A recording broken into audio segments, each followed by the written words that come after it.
regular. It's not Bluetooth. Well, It's it not has to be Bluetooth. connected though. It's The not. device itself does not recognize the Bluetooth. Yeah, it's the other device that you have to plug in that it connects automatically. I don't know why the Type C connection did not work. It might be that because I'll explain.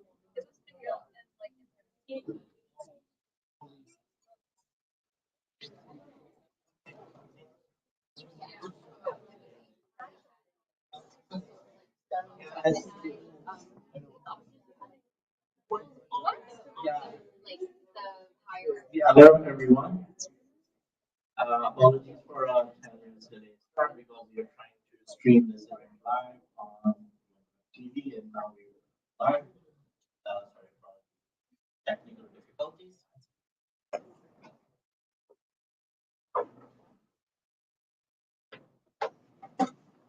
So, my name is Ali Mustafa, and I would like to welcome you all to this side event of the ECOSOC Youth Forum 2025. I want to know with a show of hands, how many of you this is first time attending the ECOSOC Youth Forum? Okay, wow, great, great. This is my eighth because um, because we work with you very closely, and the side event today is all about the youth inclusion. Little about me and the organization. My name is Ali Mustafa, and I am the CEO and the founder of the International Organization of Youth. And it was founded in 2019 with the UN Department of Global Communication and UN Habitat with the sole purpose of engaging young people and reaching the young people out in Global South and engaging them with the UN, bringing their voices, bringing their opinions, and either virtually or in person to the forums like these, forum like high-level forums, and forums like UN General Assembly. Since then, we have been doing a good job in engaging people directly with the UN, and we are continuously evolving, working with different UN agencies like IOM, UNICEF, UNESCO, UN Environment Program, now United Nations Research, UN Geneva, and continuously engaging a lot of young people like you with the UN system. Besides that, in my personal capacity, I'm also the advisor for the steering committee for UN Department of Global Communication. Previously have been the co-chair of the same committee. This event where you are present is like the part of the series of events we are having.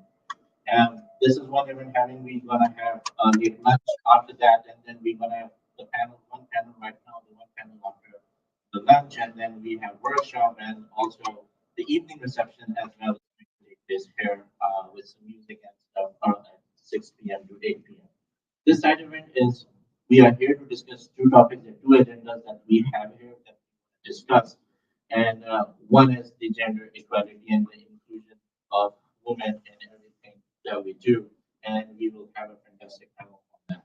And then the second panel is partnerships, the most important topic because if we cannot have partnerships, we're not able to do good things, especially when these events are happening. These are basically the conversations that are taking place, but then the real action starts with the partnerships when we have partners and we go on ground and make SDGs a reality.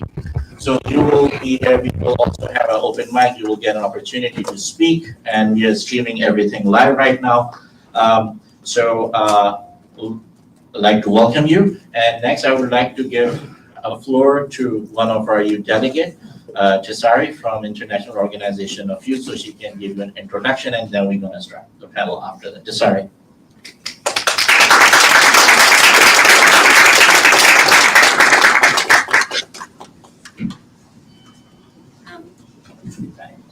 Good afternoon, everyone. My name is Desiree Vidanakamage, and I'm a first-year international student studying economics at UCLA. I'm honored to be here today at the ECOSOC Youth Forum representing the International Organization of Youth, IOI, an incredible community I joined just 2 months ago as an associate intern. In this short time, I've had the privilege of working alongside passionate and purpose-driven individuals as we organize the upcoming 11th International Youth Conference, which will be held from the 1st of May to the 4th. So if you're interested in youth-led change and advocacy, please do register for it. You can participate online or in person. And it's been a whirlwind of creativity, collaboration, and learning, and that's what has brought me here today. As someone from Sri Lanka and from the global south, standing here in a space where voices like mine have not always been heard is a deeply meaningful moment. Because this forum isn't just another event. It's a powerful reminder of what's possible when youth from every corner of the world come together, not just to speak, but to be heard, not just to be included, but to lead.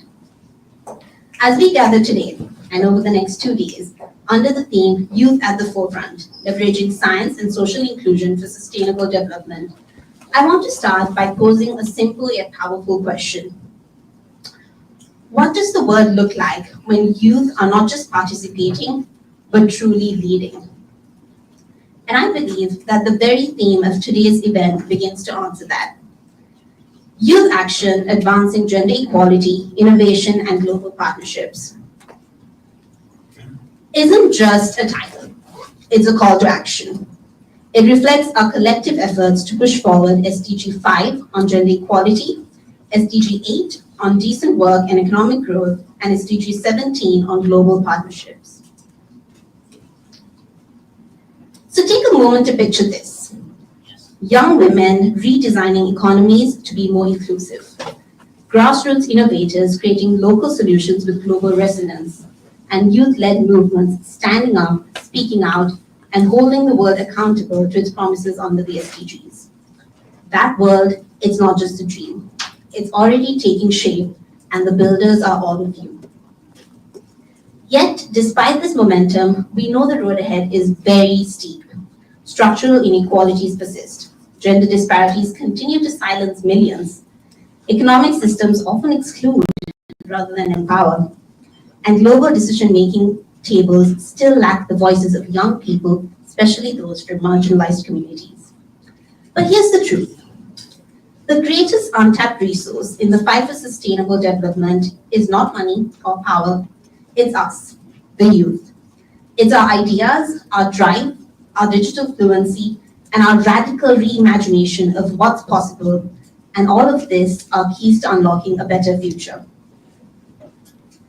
And that's why this side event matters, because today, we're not just going to be sharing stories, we're shaping strategies.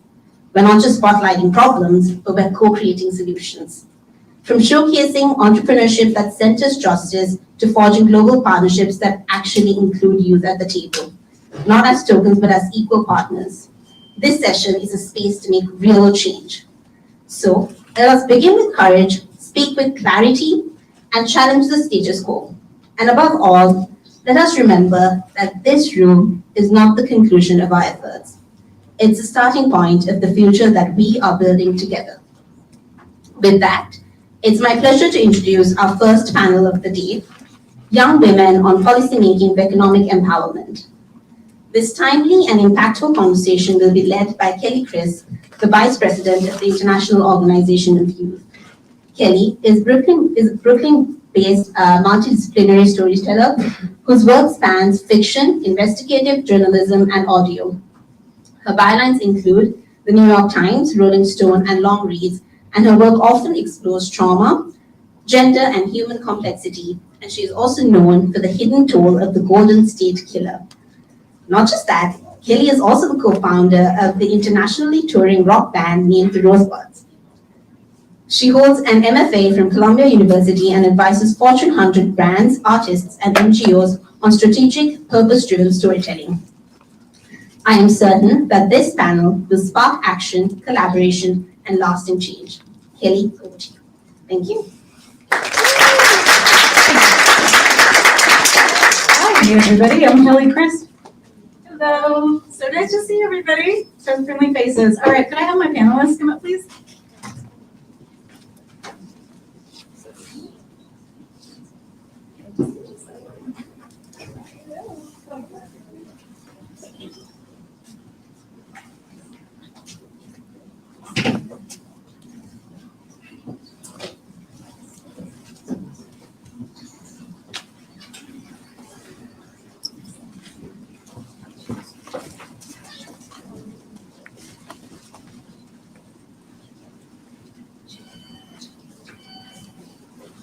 Okay, great. So this panel is called Young Women in Policymaking and Economic Empowerment. I'm Kelly Crisp, and my panel here are, we've got these brilliant young women here today with us. This is Gemma and Gaga and Nino over here on the far end. Okay, so I'm a writer, a journalist, and a performing artist, and of course, vice president of the International Organization of Youth. And I spent my career on the page and on the stage and in strategy rooms following one general basic question. What does it mean to take agency back through story? You're gonna have to author your own stories. I've written lyrics and stories about women and trauma, about the unbearable, unbelievable choices that people make and when the world really gives you no good option. I've written from that place where things can't be undone, but must still be lived through. And from that place, again and again, I've found women, especially young women, doing, the radical work of becoming and establishing agency. So here we are together today in a room built for decision makers in policymaking spaces like the United Nations and beyond, talking about exactly that. This panel is about power and agency, not just the kind you fight for or the kind that you speak truth to, but the kind you grow into, the kind you claim quietly at first, when you walk into rooms not built for you. Then louder, when you realize the policy isn't just broken, it just wasn't written for you. It wasn't written with you in mind. Policy is not neutral. Okay, policy has fingerprints. It reveals the stories. The stories that matter in policy are the ones written by the people who are writing it, right? Those are the people that it reflects interest in.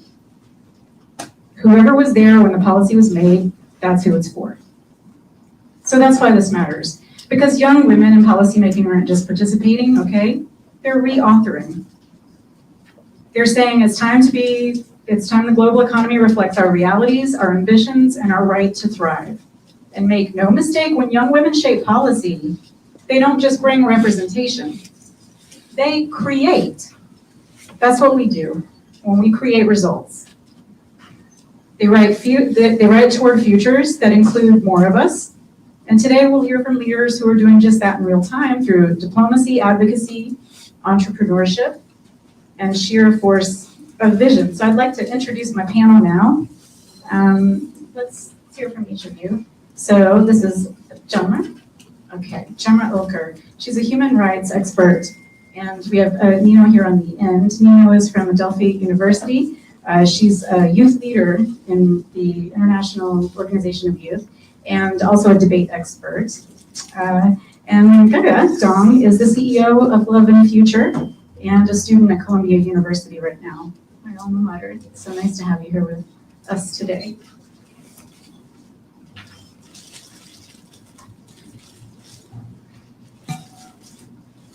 Is this on now? How about now? Yes? But you gotta go for it. Okay.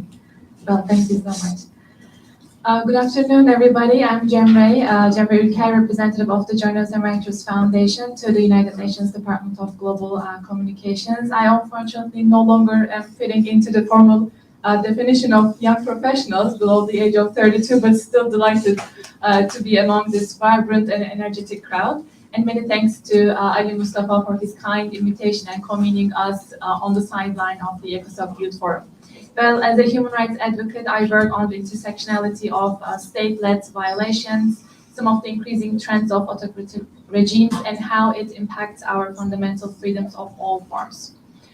And I would like to start with an acknowledgement of the fact that given the high peak of all forms of conflicts on a global scale, climate crisis, setbacks in democratic governance, loss of trust in multilateral systems, really, and the latest emerging challenges of our day, only about 17% of the SDGs display a significant improvement, only about 17. to meet their projection line, and another 18% indicate a stagnation. 17 even regressed below its baseline of 2015 levels. This is not to be in a bad position. This acknowledgement really helps us to work on better policy making, because we do have to know the reality of our communities, what conditions that we are thriving to ensure that we are having equal access to practice our fundamental human rights. And this alarming state cannot be reversed without ensuring women's and young professionals' meaningful participation in all spheres of life, peace and security, sustainable development, and surely economic prosperity. This year, the Commission on the Status of Women, which was recently concluded, it focused on the review of the Beijing Declaration. As it is first time for most of my friends, colleagues in the room, I would love to raise some awareness on this as well. It's one of the most primary footprints setting the global agenda for women and girls empowerment. And women and the economy was included as one of its 12 thematic areas.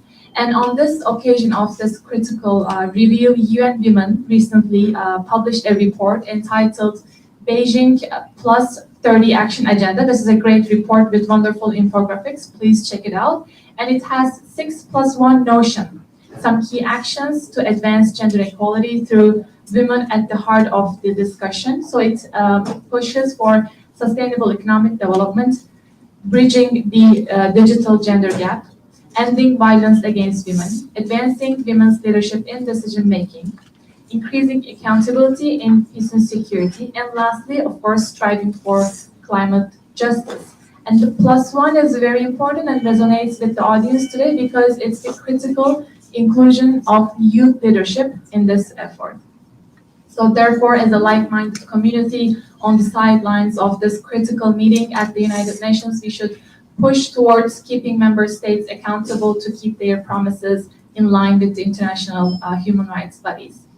And in the second portion of my talk, I would like to present some very key data and statistics recently released by UN Women. So out of 190 economies assessed in 2023, more than 1/3 of those have laws constraining, limiting women's decision to work in patriarchal regimes.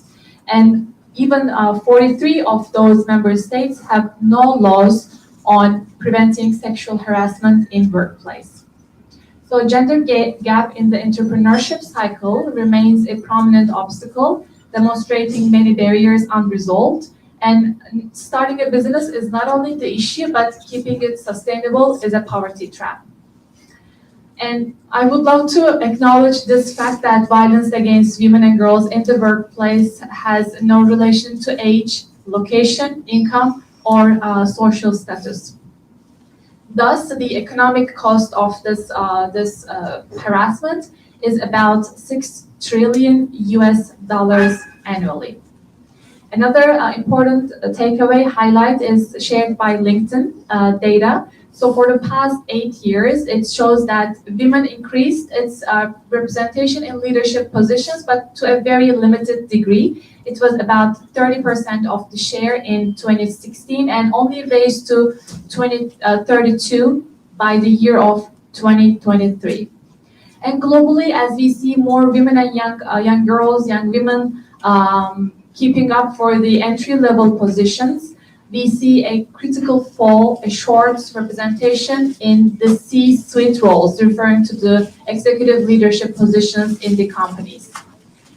So women's and young professionals, political leadership, one of the focus areas that I grew my expertise in, it's detrimental, incredibly important, because trailblazer young professionals, women are leading, must lead political actions, because there are dozens of human rights agreements that member states are being committed to, but as long as they are not implemented, we are still thriving in the same deteriorating situation.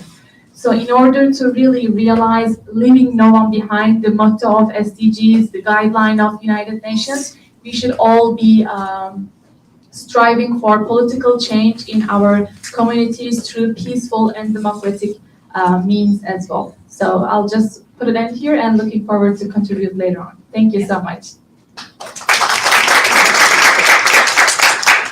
Thank you, John. Okay, good afternoon, everyone. How are you doing? How's the energy in the room? Yeah, good. This is not good. I want to hear you. How's the energy? Where's the youth? I love that. So as Kelly already said, my name is Nina Burjanadze. I am an international student from Georgia. I am a political science student at Adelphi University, so I'll be graduating in May. I started working with IYC my sophomore year when I was Adelphi University's youth representative to the United Nations. So I'm really, really passionate about youth's involvement with policymaking. And I think what we have here in this room today is genuinely really beautiful. So my big thanks to Kelly, the whole IYC team, Ali, for giving us a platform and giving me personally a platform to be here and speaking to all of you and learning from incredible young women here. About 32 is not old. It's just So- a bad competition. Before we open the panel for more discussions and questions, I believe it will be helpful to share some statistics that already were mentioned, just to understand the gender disparity in policymaking and women's economic involvement. These statistics are, I think, very easy to comprehend and provide us with a general overview of how far we are from achieving SDGs. And I don't mean to be a negative Nancy. This is not something that I'm excited about, but I think it's also really, as you, to echo Cambria, I think it's really important to comprehend where we are today. So as of January 2025, there are only 25 countries in the world where 28 women serve as heads of state and government. And at the current rate, gender equality in the highest positions of power will not be reached for another 130 years. That's a really long time. At the current rate of progress, gender parity in national legislative bodies will not be achieved before 2063. It is estimated that closing the gender gap could provide the global economy a $7 trillion boost. So women's participation in economy is actually a really positive thing. Statistically, countries and regions that have bigger and more economic opportunities for women results in having the best economies in the world. So this also showcases why women's participation in economy and their empowerment is very, very beneficial for the general economy of the whole nation and the region. These are just some of the statistics that I found really interesting. You can look this up on UN Women. They provide amazing statistics. And to close like my part of introduction, I just want us to do a little exercise. So let's imagine a new house that we just bought, right? Maybe you did this knowledge beforehand. But we're so excited to enter to this house and we just find out that there's a really big crack in the foundation. We didn't know this before. And it's our job to fix this crack, otherwise this whole house is gonna fall off on our head. When I think about different social issues, political issues, economic issues as a young person, I find myself in this house, standing right before this crack. It was not my problem, it was not my fault that this crack was created, it was before me, but it is our job as a young generation, as Gen Z, to fix this crack, otherwise we basically don't have a future. And I'm genuinely so proud that all of you are here, and I'm very, very excited to have this conversation with you. And it is us who are gonna be the change makers, and thank you for being here, and I'm looking forward to this incredible conversation. So, thank you.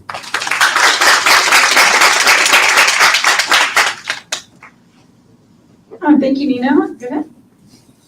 Good afternoon, everyone. It's such a pleasure to be there. I'm Ge Dong. I'm the PhD student in politics and education from Columbia University, and I'm also the founder and CEO of the Love and Future.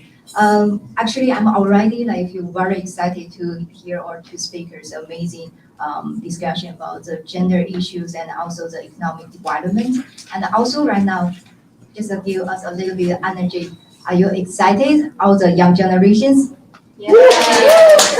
Okay, let's start. So, because today is for your time, right? And this is a global youth forum, so this is your stage. So it's my pleasure to be here, and I love to share a little bit more about my stories with the Love and Future team. So, Love and Future is a youth lead NGO founded in the New York City, and we are working for the intersection of the climate education, policy, and the youth empowerment. So I come from a movement that believes that like economic development must be reimagined. And not just to talk about around like something capital growth or some interest profile, right? We have to think these issues more broader, like to think about the economic development to be include for the care, the justice, and also the collective power. So a future where the young women are not just the beneficiaries, but also the change makers of our global world. That would be very powerful. So over the last decades, actually, I have worked with the Youth Central project across more than 20 countries. And it includes governments, NGOs, business sectors, and also schools. We are supporting the rural girls in China and also training the youth entrepreneurs in Indonesia and facilitating the climate action project from the New York City to Cambodia. And every step of this way, I have witnessed the same truth that when young women are trusted with power, they don't just change their lives, they change everything. So that's why we founded the Love on the Future and to support the young generations, especially women and girls globally. And recently we have the members across the 11 countries. And the leadership that's over 90% are women and young ladies. So yeah, welcome to join the Lava Future. I mean, all the young people. Okay. So our team includes digital experts, researchers, and educators. They are coming from all the different backgrounds. Well, we have the same goal is to continue to working on the systems and the policy together because we believe in the power of the collaboration.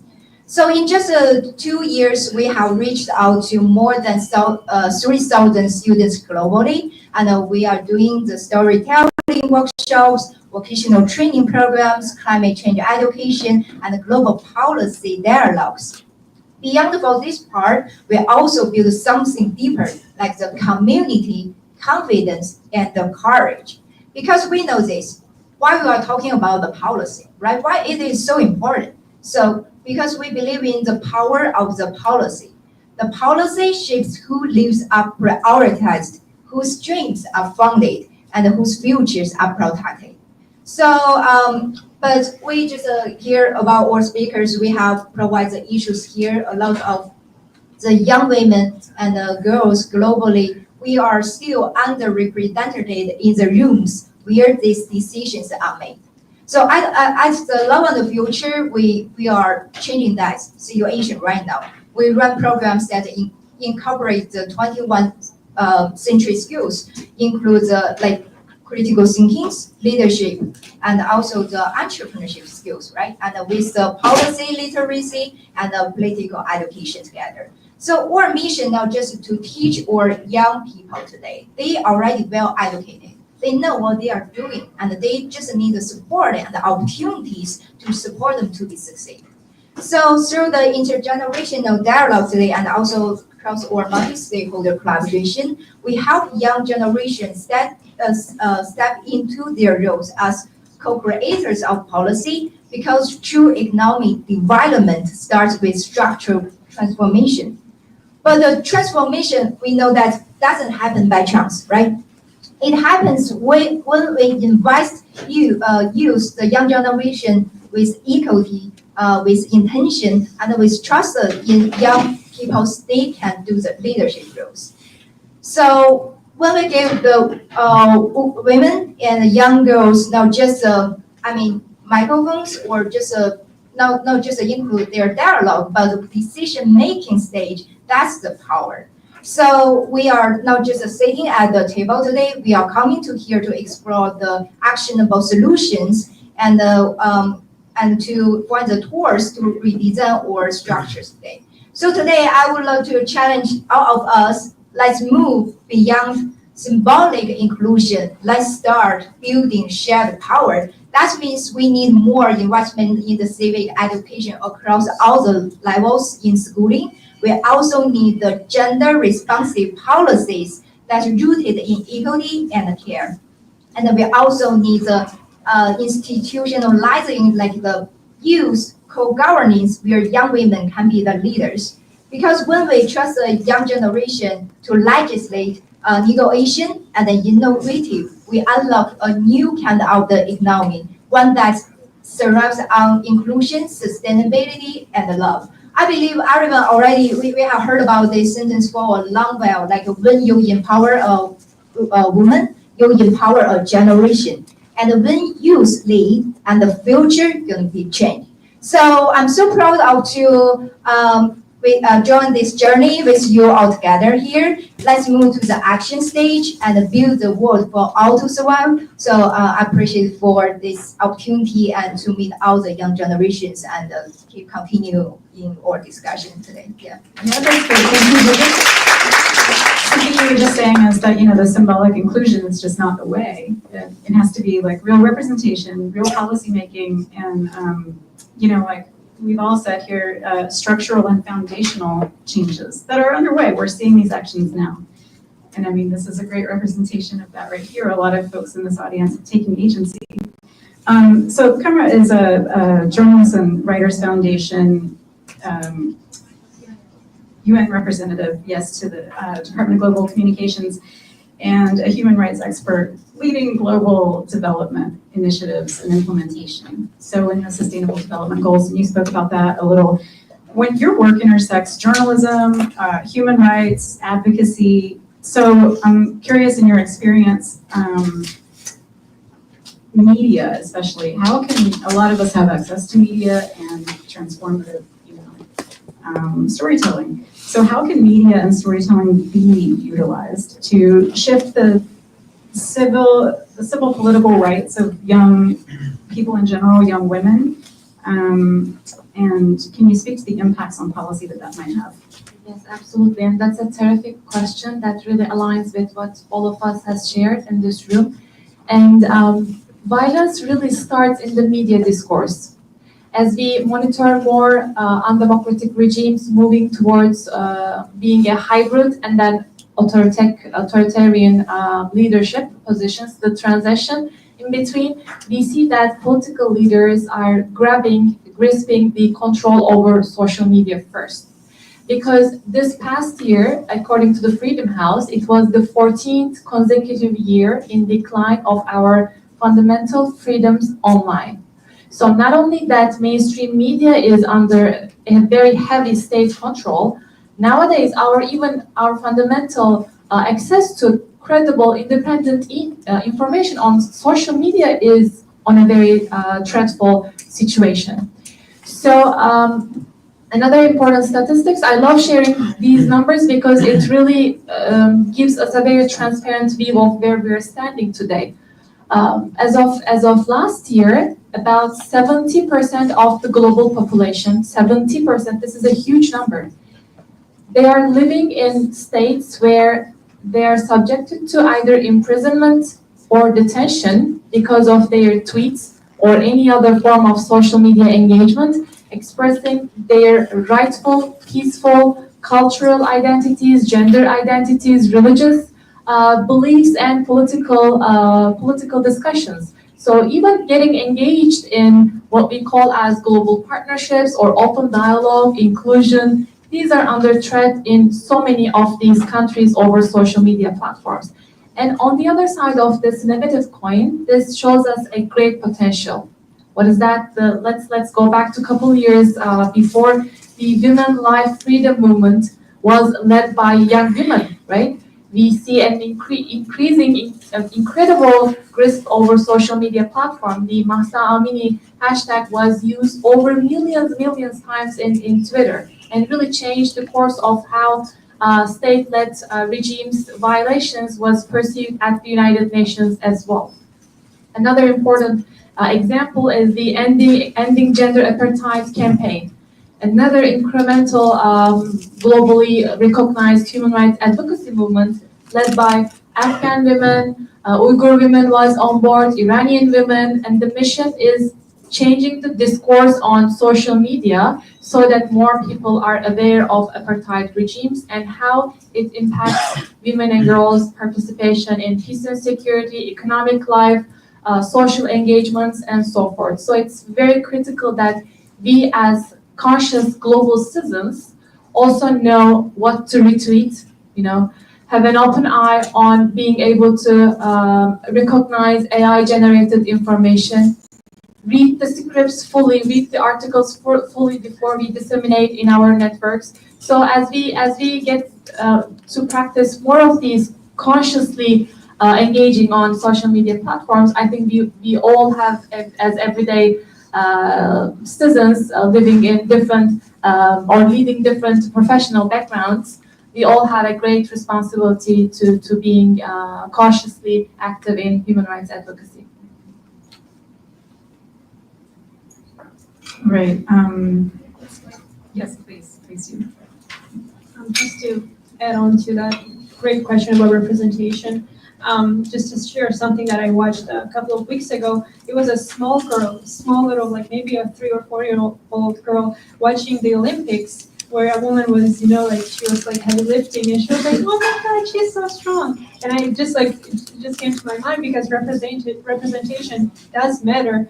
And now we are doing this panel, I'm thinking, oh, maybe a little girl is going to come across this panel and think, oh, like one day maybe I can do that when I grow up. So I think that's why it's so important to have more women bodies in the policymaking, the governance, in banks, in high positions, because small girls are going to see them and they are going to think, oh my God, like she looks so good, like I want to be like her one day. So that's why I just wanted to add on to that representation does matter. It's a phrase that we see often, but just that little small video of a young girl looking at her hands and saying, oh, like my hands are small, but her hands are so big and strong. It's just a beautiful message. So yeah, just a little thought.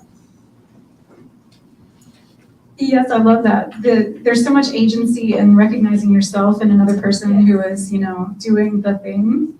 Yeah, I love this. I'm from North Carolina, and we have this state motto. It is "Esse quam videre," and it translates to be rather than to seem. And I think that it starts with being able to see others who are, leading that way. Yeah, that's an excellent point. So Nino, to your work, so you're what are some of the global practices and initiatives that help women's empowerment in politics and economy? And I'm thinking about, you mentioned Gen Z, what can Gen Z do to remedy the foundational cracks that you mentioned while you're still living in the house and you have to live in it for a little while, right? And so what are some of the kind of global practices and initiatives? So that's a great question. So there are a lot. I mean, Love and Future, I think, is a great example, and we here have a representative who can share how impactful the organization can be to thousands of women across the globe. But some of the practices that I've heard about, that I've interacted with, like one of them, I think, is an exemplary case of Rwanda. Rwanda is actually the first state that has the majority of women in their parliament. 63% of the Rwanda's parliament are women. I think that is a little applause, because we need to see that more often. And what they did in Rwanda is that in 2003, they basically introduced a 30% quota, that in every state or policymaking body there must be 30% women, and that really encouraged more women to apply, more women to feel empowered. So I think that's one of the ways that young women can be seen, young women can be encouraged, because the state is basically encouraging you to put yourself out there. Because as women, I mean, to speak to myself, we experience a lot of self-doubt. We don't really get told that, oh, like you're doing great. We always have to prove ourselves. We have to do way more than we're expected to do. So I think, having those encouragements, having those incentives from the community, from your national government is, I think, very powerful. Speaking of the youth and how young people and how young women can create such programs, I think when we talk about policies, it's not only the government's job to create those spaces for women. And I think what you do genuinely is great, and it's inspirational. And there are different initiatives that I came across with. One of them I actually learned about in India when I went there in January. This is called CSR, Center on Social Research, is a nonprofit organization mostly led with women. And what they do is that they create different workshops. They provide tools to young girls who don't really have access to higher education. And they actually go to the local communities in rural areas where they don't really have access to the internet or the resources we have right here. And they basically educate them on different financial literacy. So they're setting up for a better future. In India, it's still a very, very big issue, young marriage, arranged marriages. So by giving women that financial dependency is not only solving one issue and is not only creating spaces for women in the economy, but actually solving a bigger issue, actually giving women the tools to determine their own fate. So I think those are some of the examples that I think are worth mentioning. Great, excellent. And I was just thinking of Gaga, as a founder and a scholar, a CEO, and your work spans the innovation, leadership, long-term systems thinking approach to change. What are some of the emerging strategies in tech that you know about, education, entrepreneurship, that are moving the needle towards gender equality in the global economy? I know that Love and Future works in this territory, so yeah. Thank you so much for these great questions. Why we are here today, right? We are not just about the individual because of the partnership, because of the global collaboration. So I believe that today's Love and Future can support a lot of young people. In another way, is because a lot of young people to support our vision together, and we have the same goal. So it doesn't matter from the local level or to the global level. I love we have just talk about the statistics to make the information more transparency and also to provide the accessible resources to all our young women and also the young leaders. So I believe, for example, basically on my case as a social entrepreneur and supporting the youth entrepreneurship is not just about to launching startups. It's about creating systems where young people can build solutions from the future they will inherit. We also talk about the technology and the digital stuff, and we are living in a digital world. So it doesn't matter about the advantage technology includes AI or blockchain, Web3. And all these tools, we just have to think to provide the equal access to the women and also girls, and especially people who are from the marginalized communities. So way to say still for the globally too many young entrepreneurs, especially for women and girls, they still lack of the access to capital and limited the mentorship and the exclusion from the policy space. And these are now challenges any one country to solve this problem. They need work power together. We are just mentioning about the collective power for today. We have to work together through the partnership. So that's why I do really love to mention something about don't do something like symbolic partnership or symbolic inclusion. We have to do something really actionable, really can do to do something to move forward. So that's one about the shift power to show the resources and opportunities to all to access. So I would love to maybe just share the 3 ideas basically on my experience to how we support the young generation to succeed in their future entrepreneurship if they are interested in. The first thing, I still believe that we need to build the ecosystem. So we must move beyond short-term funding or just one-off training. Young entrepreneurs, especially for women and girls, they need integrated support, includes the policy, the legal protections, cross-border funding, mentorship, and the digital stuff, of course. And these also efforts should cross the government, business sectors, NGOs, academic institutions, and all the different stakeholders. And then we can create more and more opportunities to build a very, sustainable ecosystem. So the second thing I believe also important to think about the inclusion and the co-creation. Too often the policies are made for youth, are made for young people, there are too much talk about, okay, young people are our futures, but we have to bring them on the table at the state, like the decision-making stage, make them to make the policy, not just to let them to talk about policy. So we have to invite young people. For example, in Love on the Future, we are invite our young generations team, especially for women, indigenous youth, and also those from the marginalized communities, use the storytelling as a way to share their challenges and what the local solutions we can provide, right? So we are create for the policy designs and also for our curriculum. And the third thing I would love to say, because we talk about from the global level, and the global level has a very large structure. But if we want to do something, we succeed at the local level, we must do transform the global structures into the local action. So the third thing I would just say, like young entrepreneurs already build climate solutions, education tech, and also care-based economics. And I believe in this room already have so many young talent. They already do something amazing. So just give them the opportunity to present and to show their case studies, show their voices, and show their power. And what they need to support the opportunities and the platforms. So I would say let's invest in youth-based project. Trust them they can lead, and also partner with them globally to connect with the local, especially from the grassroots energy with the global platforms.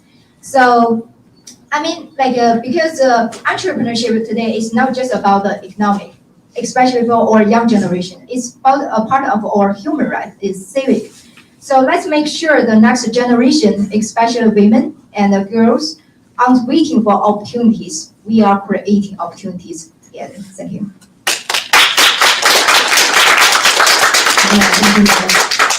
Okay, so right now we would love to open this up to the floor for questions. If anyone has some questions for our panel here, policymaking for economic development, partnerships, and really beyond. Over here, this gentleman. I hear y'all speak about esports for gaming. It's a lot of girl gamers, and I feel like it needs to be embraced. I am an esports pioneer back where I live at. I help my school district build 6 esports labs. I help my city government. It's a pillar now in my community. And I've actually had Epic Games give an educational session on how to develop games.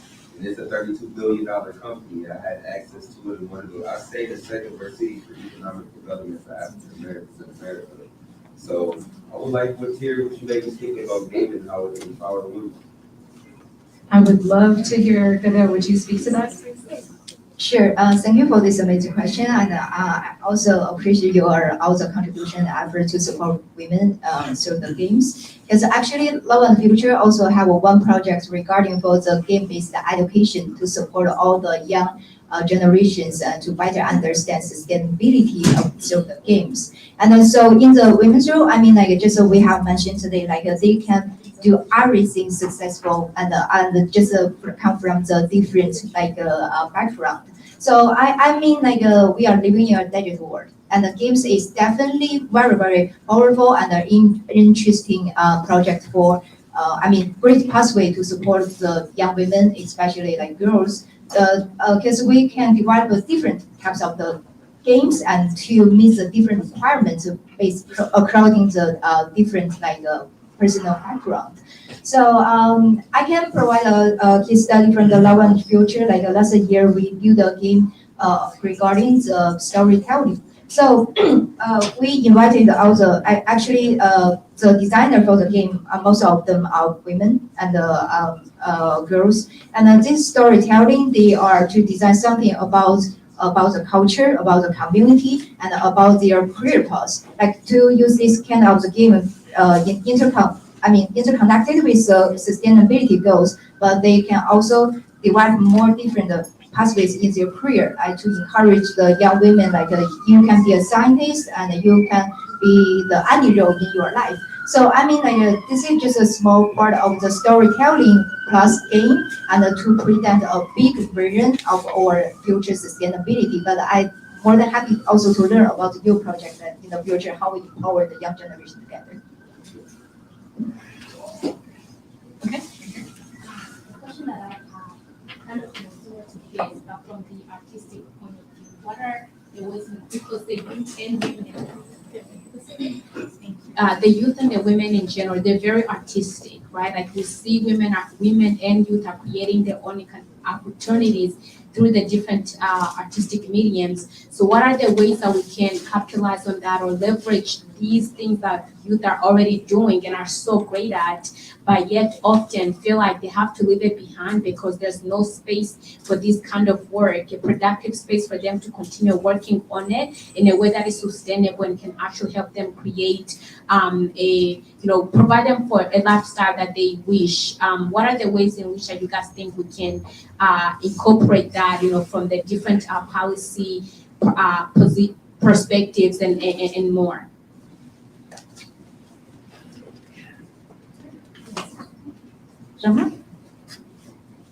Well, I just want to acknowledge something that you said. The artistic work really falls into the category of cultural diplomacy, and that's very important.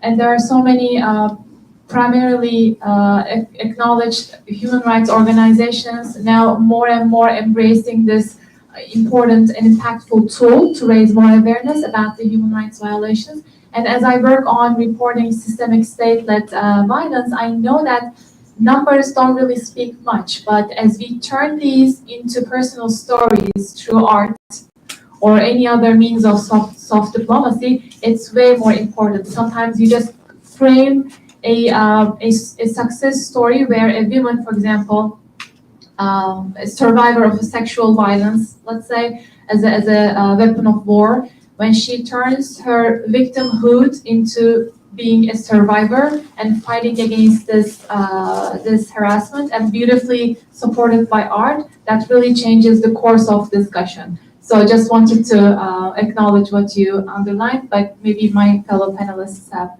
more to add. I could say something on that actually, because I love what you're saying about cultural diplomacy, and there's this other thing that happens in writing where you do take the agency to tell your own story. Then you have more, I think, confidence in who you are now, given everything that's happened. Here's who I am now. So there's agency in that, and also in telling the story and authoring it in the way that using your language that you'd like to use to author the story. But there's the secondary benefit to it that I've experienced in my own life, which is externalizing it to a degree really helps. So for example, like you think of a hard drive. You've got a lot on the hard drive, and you sometimes need to get it on an external hard drive. Art can do that. Art, expression, any kind of expressionism, writing, lyrics, poetry, writing stories, all of that. In my life, I've seen that transform people, not just be other people that I know too, and it's such a powerful medium, but so is other forms of expression. And yeah, it's very valuable. Cultural diplomacy also does recognize these important works in all of across the globe. Thank you for that question. More questions? Do we have someone else over here? We've got over here. Let me walk over to you with my microphone.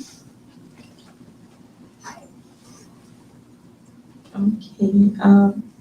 Good afternoon, everyone. My question goes like this. As we continue to push for gender equality, in most conversations, we always talk about women. And even in this room, if you can count how many men are in the line, you can already see that we have more women than men. But then we tend to forget the reality that at the end of the day, there are only limited seats at the table where women need to represent the whole women that are here. Therefore, it causes more like nakedly or gatekeeping of other women. So how do we continue advocating for gender equality and being cognizant to the reality that we are causing an uproar within women? And also in cases whereby our leaders or those who have gone ahead of us, they choose which youth voice to listen to and end up baptizing them into the old system. That is why we keep on coming here, we listen to each other, we take things in rotation, but things don't change. Because if your voice is louder than everyone else in this room, next time you won't be part of the conversation, but rather you'll be part of the problem that we're trying to deal with. So how do we constantly move that we don't find ourselves rippling affecting the same problem that we are trying to address without going back to square one? Thank you. It's an excellent question, That's a great question, and I understand where the question is coming from, because in the beginning we both said how, badly the statistics actually look, but if we, compare where we were as women 130 years ago, we didn't even have voting rights. So, we are moving forward, we are evolving, and I think it's a really long process and it's a slow process, but I think we're moving forward. And also one of the examples that I think is interesting is that in 2024 Indian elections, more women, this happened for the first time in the history, more women voted than men. So what is happening currently in India is that political manifestos are changing, political parties are changing the way they're approaching gender issues, the way they're campaigning. Now they're addressing more women-related issues, women empowerment, or women child care programs. So I think the more we push the agenda, the more we will get done. So I don't think, and I'm saying this from, the most hopefulness, we should not stop here. We should push more because we are getting things done. And I think this is a testament of how far we have come. And just to go back to Rwanda's example, the reason why I brought it up is because more representation of women in the decision-making bodies actually changed the policies within the country. And as you said, helping a woman, we're just not talking about women, we are helping the generations, we are helping their children, we are helping their parents, and usually women is the one who is taking care of everyone in the family. So by empowering women, by actually giving them the decisive power, the political power, we are changing the landscape. So we all should be hopeful, and I think this, just also to tie back to the crack in the foundation, I genuinely feel like we are trying to fix that crack, and hopefully one day it will be all good and our house will not fall over our heads. So our generation will do that. I'm sure about that. Thank you for that great question. I can add a couple more things if you don't Gemma, mind. please do. Yeah, I would love that. Well, for example, I continue to push to engage male experts in the CSW discussions. I think it's very important. I don't succeed much, but my passion is still on. Last CSW, we had about 10,000 global attendees who came to New York. But even then, I organized 14 panel discussions on the sidelines of last CSW. I wasn't able to secure one male expert to speak on the issues. Some had some other priorities, or some left, attended only for one day. It's very important. We will resolve this issue once women's rights are human rights for all. The famous saying that Hillary Clinton, in fact, she said this at the adoption of the Beijing Declaration 30 years ago. But this is not a reality yet. And to change the course of this 80 years of male-dominated leadership at the United Nations, I would really love if my friends are aware of this. Next year, there will be elections at the United Nations to elect our next Secretary General. And the time is really now that we must have a woman to lead this organization at the very unprecedented times of historic high levels of conflicts of all forms. So as we achieve more of these global goals, I'm very sure, and let's rest assured that the course of history will change at some point, but we are really far away from ideals. So I really love that we're a like-minded community here, supporting one another's work, but let's not fall into the trap of like-minded networking, because at the UN, in New York, in headquarters here, we do know about the priorities of SDGs. We do know the status of SDG 5, gender equality, but there are really millions of people who has no idea about global citizenship, and this is not their fault. This is on our shoulders to make sure that the conversations that we have here are echoed in our own communities. So the bottom-up approach is really important to change this discussion. Thank you. All right, we have room for one more question, and then maybe one. Okay, hold on one second. Let's see Hi, thank you. Yeah. I know women leadership was brought up in the conversation, and I'm going to start a little off tangent, but I promise the question will go there. We often hear in social media uses the proper slay, queen, those terms get used in social media a lot. How important it is to have women in leadership and for women to encourage each other to be in leadership roles. And then my other question to add on to that is that in this room today, I do see a lot of males in the room, which I'm super happy about. So how important it is to have male allyship as well. Not just women encouraging women to be in women's roles, but also male colleagues as well. The statement itself sort of stands as the ultimate answer here, but yeah, would you like to, Gaga, would you like to? Yeah.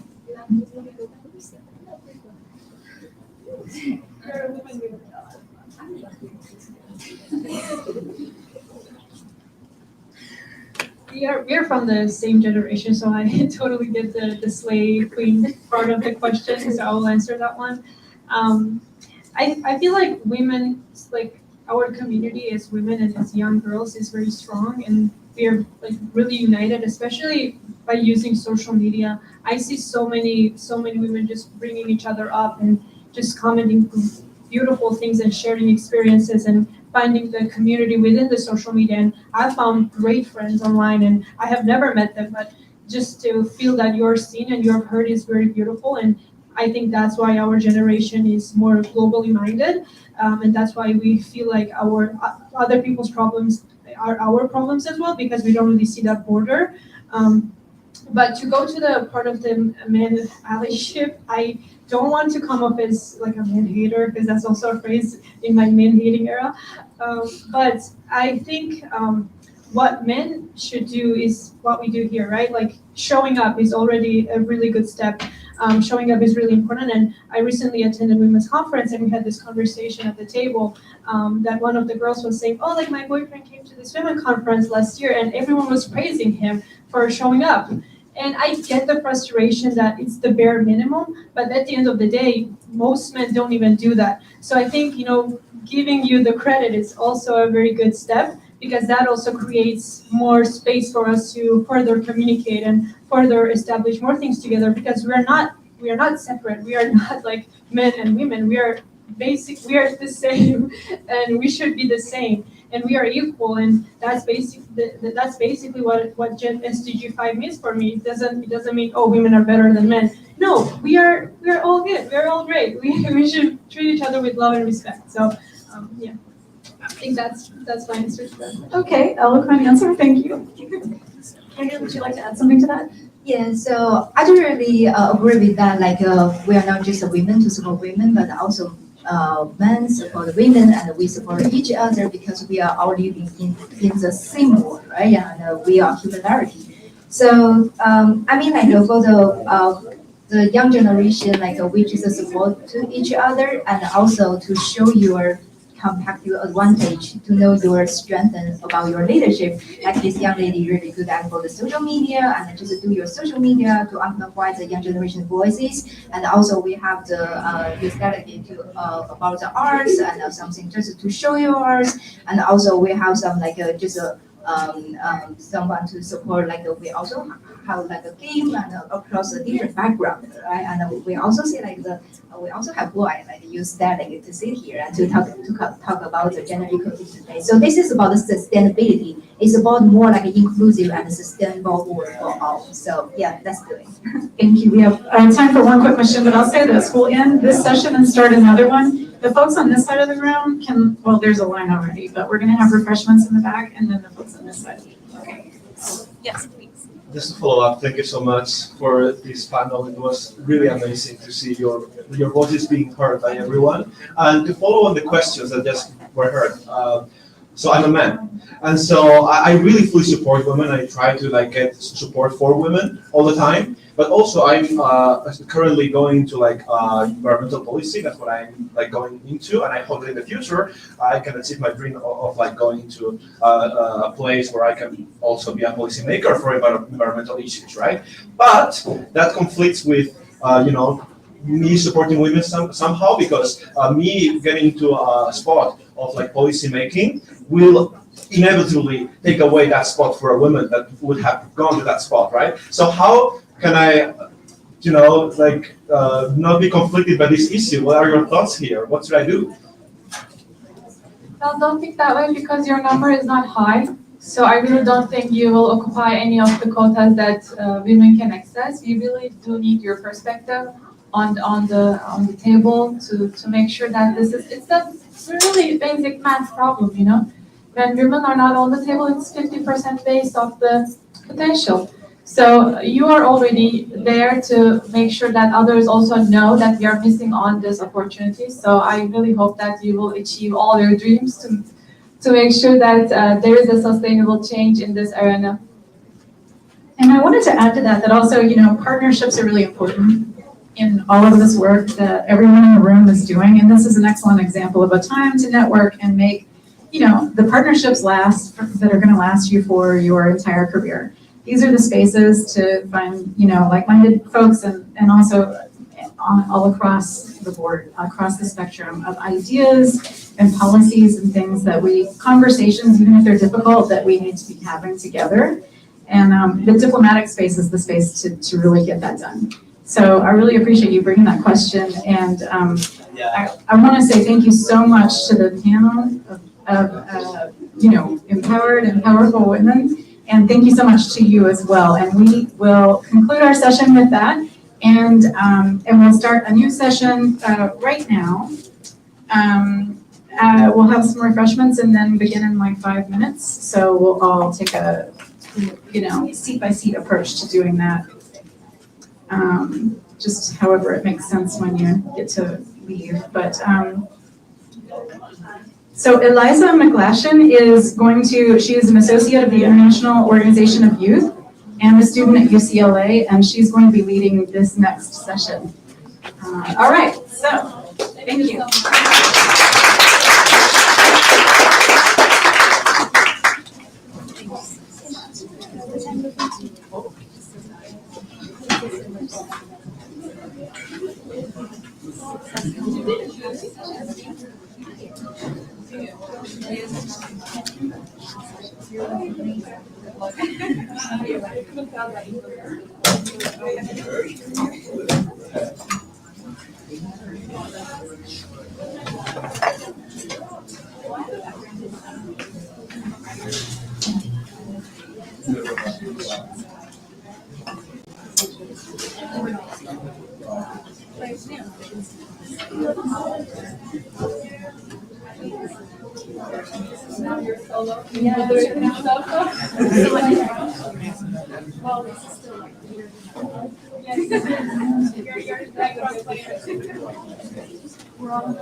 So it makes me feel easier about it. I don't want to try to share a big slide. You're one of leading our way already, so. Morning 1:30. Only way.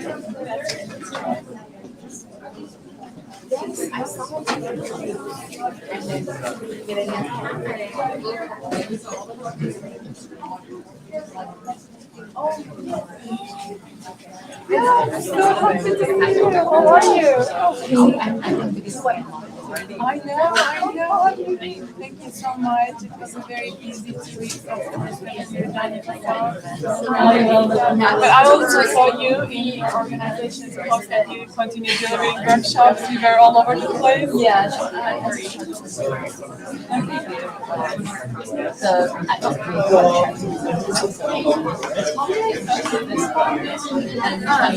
So we have this space, like, it's not going to show it, but they come to sensory there's nothing to think about.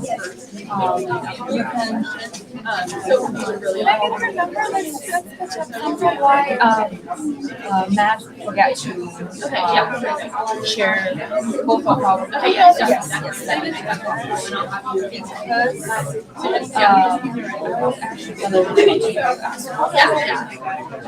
No, totally, I understand. So, yeah. I'm sorry, I was not sure. as far as it, yeah. Yes, yes. Yes. For development.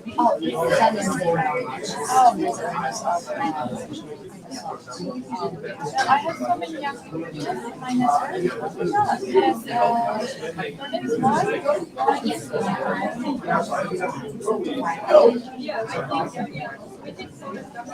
Or I can. I just want to send you a text. Yes.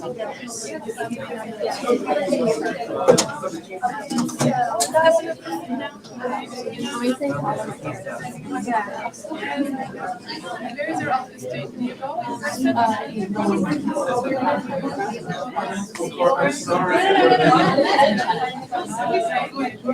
And here in between 15th and 6th Avenue on Reporting Third, the streets about from Brian. Grab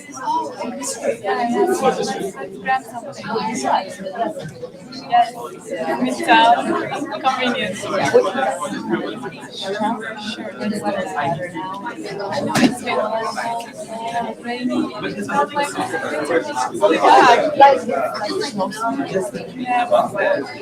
I unfortunately intervened 10 years ago. I was very high level pioneer. And it's very difficult place to do surgery. It's not very recommended because it will lead to underlying entrapment while taking it out. And later it's really, I need to be more better to start doing, you know? But like and then now 8 years ago, cost very much. Ankles are hurting and so forth. Yeah.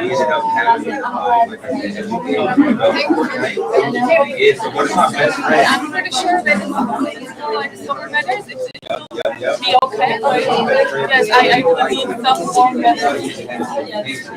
So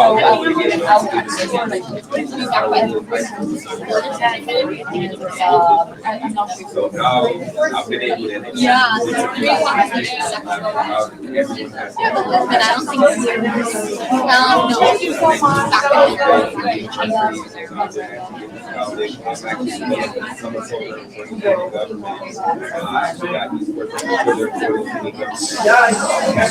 We have our brand, so I'm getting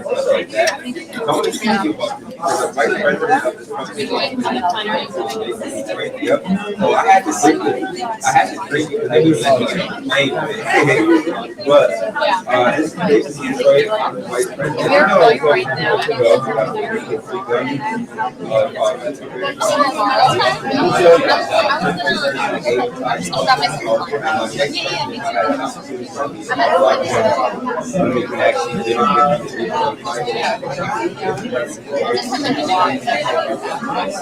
I am hurt. I'm a pioneer. I got the business.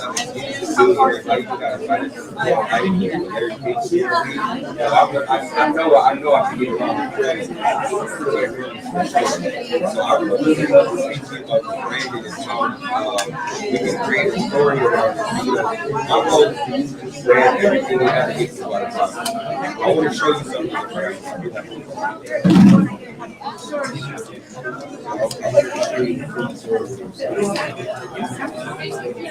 Either way, if you want to come. No problem, no problem. No, but thank you. Have a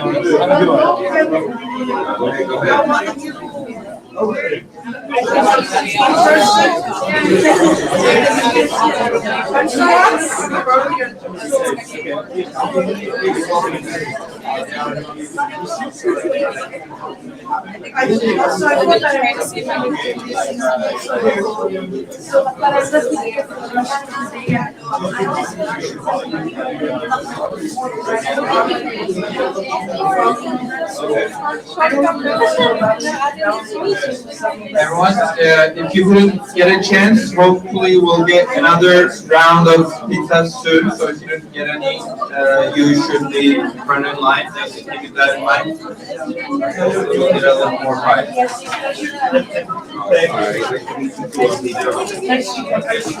So I'm DeAndre Duncan. You can call me D. So this is the article that recently just came off the ABC.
I'm doing so bad.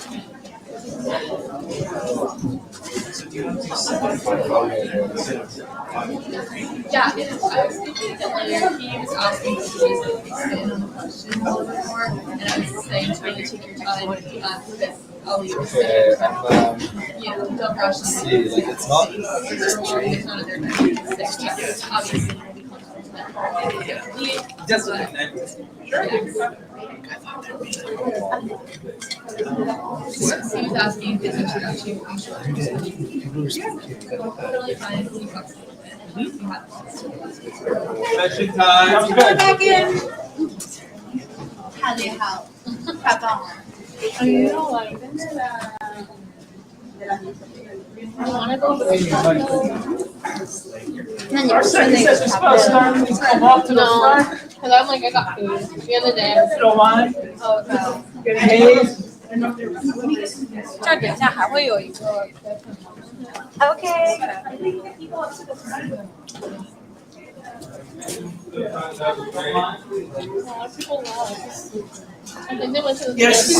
Yes. 大家去那个3对3点。那你还要待在这儿吗？还是？ There's like actually clearly that's why you're getting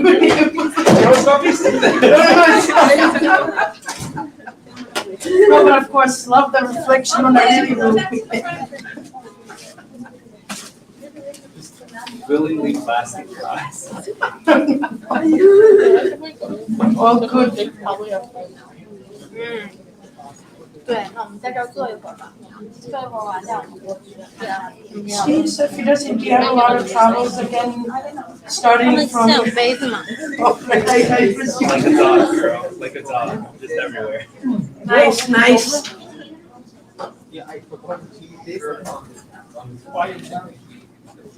Do you guys need up anything else, or you're all set for now?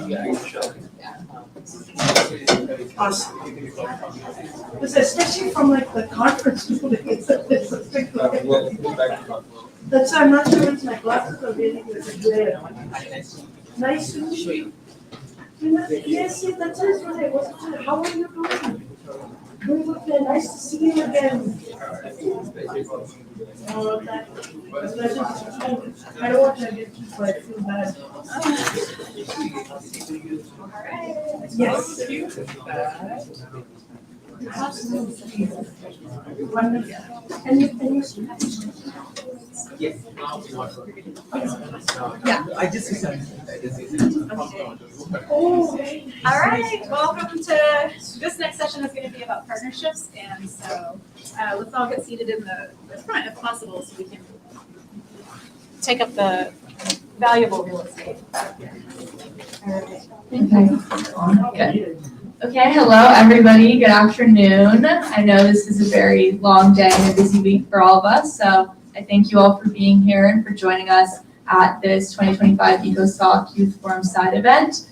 This is titled Youth Action Advancing Gender Equality, Innovation, and Global Partnerships. We already heard a wonderful panel on gender equality, so now we're moving into the global partnerships. My name is Eliza McGlashan, and I'm honored to be the moderator for today's event. I'm here at ECOSOC with the International Organization of Youth, who I work for as an associate as we prepare to host the International Conference of Youth 11 in Los Angeles this upcoming May. And this specific panel is titled Youth for Partnerships for the Goals, with a focus on asset and resource-based partnerships. And this panel is centered on the advancement of SDG 17, as was previously mentioned, which is Partnership for the Goals, and which really emphasizes the importance of global cooperation and collaboration to achieve the SDGs. And it recognizes that no one actor or sector or organization or anything of the sort can achieve these goals on their own, and so collaboration is fundamental to making this progress. At ECOSOC, we as the leaders of tomorrow and today have the unique opportunity to forge connections with similarly motivated and very like-minded young people. So these are going to be the connections that propel our world forward for generations to come as it becomes increasingly globalized. And today we're focusing specifically on partnerships that are very resource and asset-based rather than solely financial in nature. And these resources can include people, knowledge, infrastructure, networks, anything of that sort, which are super crucial for any organization or development project to succeed. And this kind of partnership is often overshadowed by solely financial partnerships that just include money being exchanged. But these asset-based partnerships are oftentimes just as, if not more important than these financial partnerships. So we're really going to center our conversation around that today.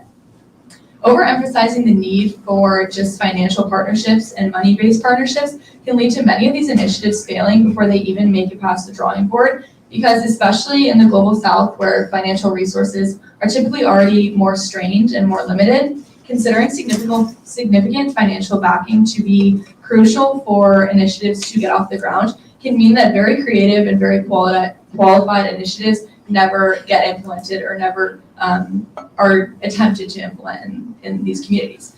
And a similar situation can be seen with youth-led projects, as youth also often have more constrained financials and are just unable to draw from a large pool of money to implement these things. So leveraging the non-financial assets is super key for these organizations to get their projects off the ground. And I personally have been lucky to see the success of this strategy and the merits of this strategy through working with the International Organization of Youth as we prepare for IYC 11, because the IOI has worked extremely closely with UCLA and with the UCLA Luskin School of Public Affairs. And the School of Public Affairs has provided the IOI with invaluable resources in the esteemed faculty that they are able to connect us with, the spaces on campus in which the conference and the pre-conference activities are being held, and also many technological resources that we would otherwise not have access to. And on the other hand, the IOI has given UCLA students, like many of my fellow associates and me, the opportunity to attend events like this and be a part of an organization that is doing such meaningful work on such a large scale. And this is a strong, productive, and essential, mutually essential relationship, and that involves no exchange of money, but is rather solely based on assets and resources. So it's an example of these kind of partnerships that we're going to be talking about today. So today in our panel, we're going to hear from esteemed speakers, Steve Chu and Shoaib Rizvi, and we are going to discuss how to successfully forge these partnerships to build these projects from the ground up, and how we can build these projects when having a strong initial financial backing is not an option. So we're going to discuss how to build these assets and these networks, how to understand these assets and how to leverage them once you understand them, and why these strategies are so fundamental in the areas of work of our speakers. So now I would like to give the floor to our distinguished guests. We'll start with Steve, as he can give himself a brief introduction and give some opening remarks. And Steve is a representative to the United Nations from the Tzu Chi Foundation. Thanks. Hi, everyone. So I love this framing of the importance of asset-based and resource-based partnerships, especially as we find ourselves in this really strange moment as the global community, right? We have shrinking civic space. At the same time, financial contributions across the board are down. We know that a lot of nonprofits that are funded by UN entities and governments are also experiencing tremendous cutbacks. And so in this moment when we are guided and rooted in money, to not have that money to do the work that we need to do requires a little more creativity, right? And so I think organizations like Tzu Chi have a lot to share and really uplift in this moment.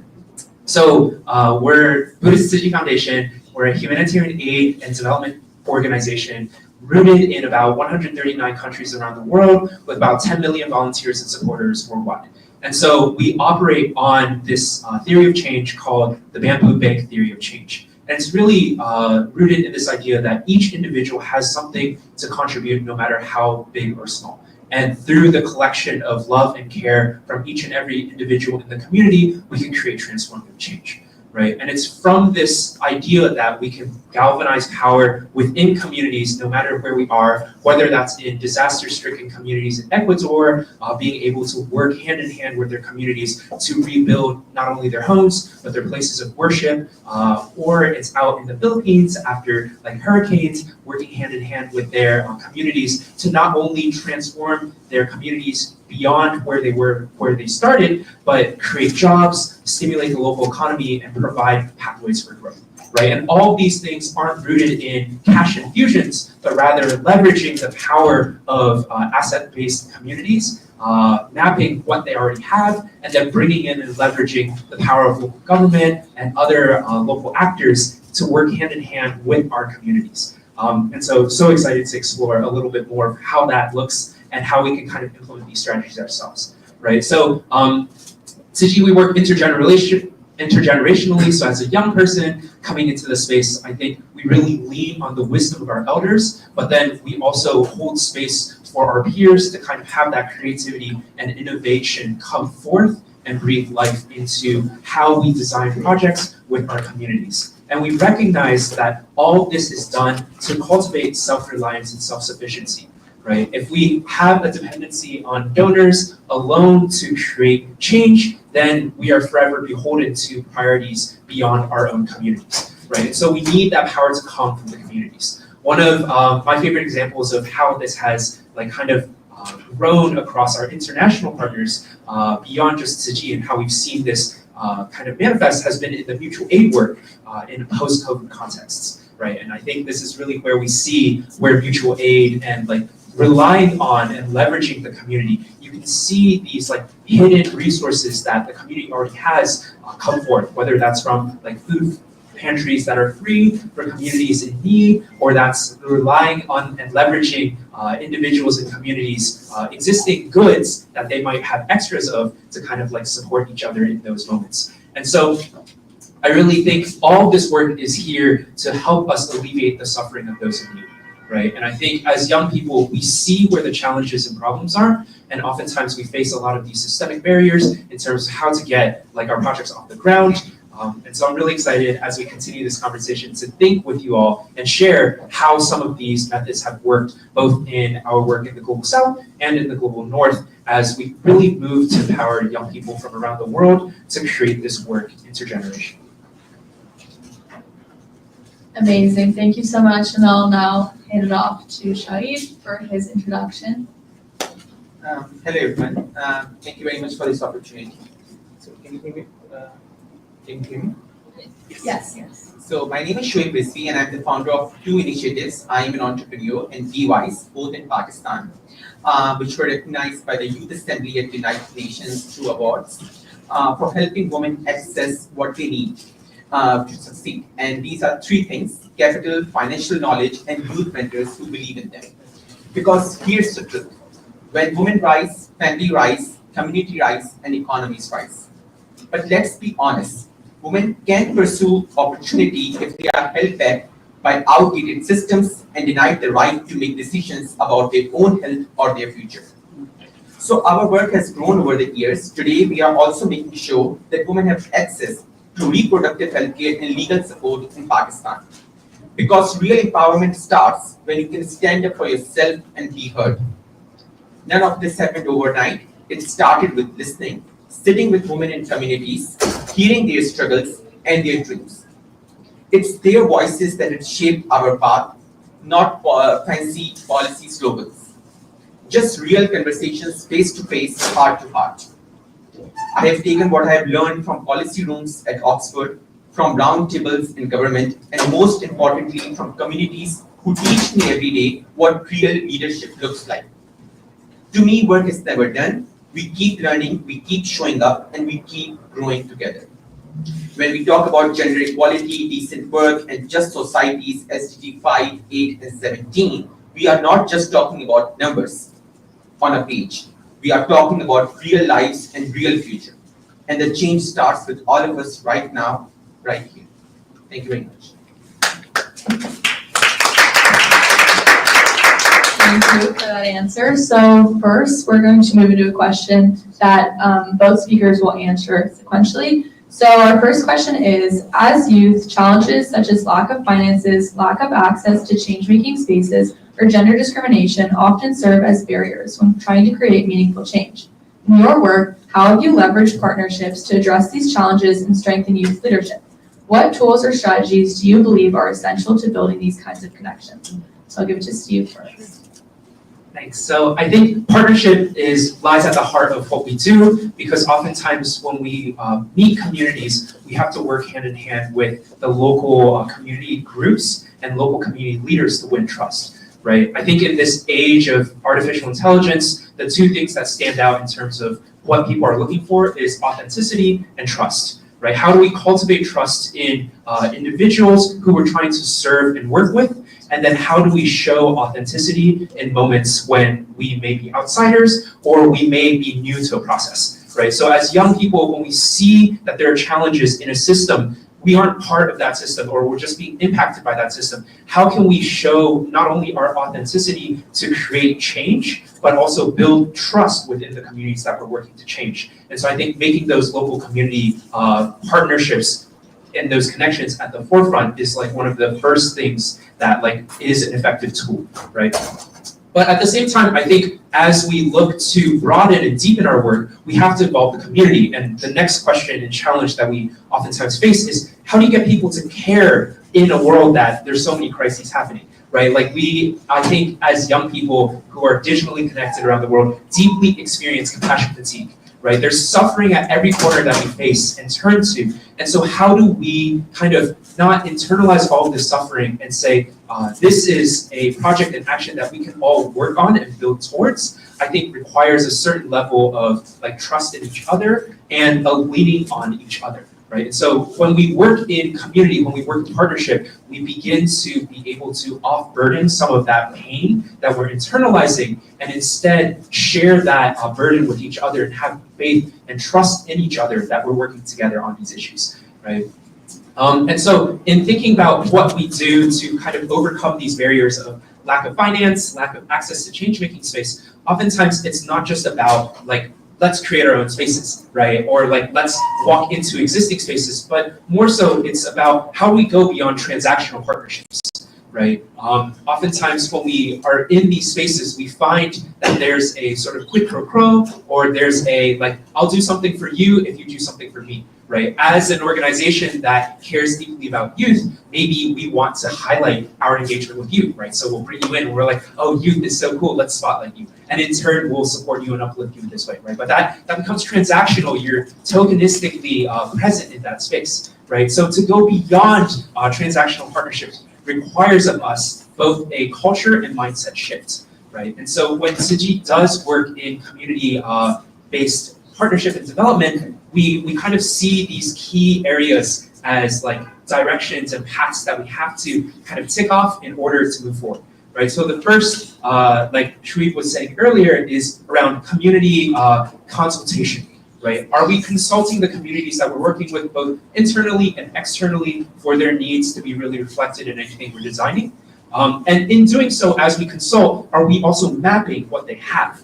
Right? It's not just we're coming here because you have a need and your hands are up asking us for something, but we also want to inspire and empower you to say, I have something to give as well, right? What can you, in your moment of vulnerability, in your moment of need, still give to others who may be as needy, if not more needy than you, and be a part of that fabric of change, not just a fabric of dependency, right? So inspiring and empowering that sense of self-sufficiency through that process of consultation, and then after that, co-creation, right? So how do we ensure that the decisions and solutions that we're creating are co-created with you? And in doing so, how can we pull in other partners that then become inspired because they have the implementers already on board, right? Partnerships fail oftentimes because the vision is pitched well, the money is there, but then the community isn't bought in, right? Or the community says, you're parachuting in, you're helicoptering in, and you want to do this for me, but I don't care about this, right? Give me the money, but like, can you trust me with the money, right? You don't know me, I don't know you. Like, it's really hard to have that like sort of trust be built to have a sustained relationship. So by co-creating and then bringing in other partners who have these financial resources, who have the access to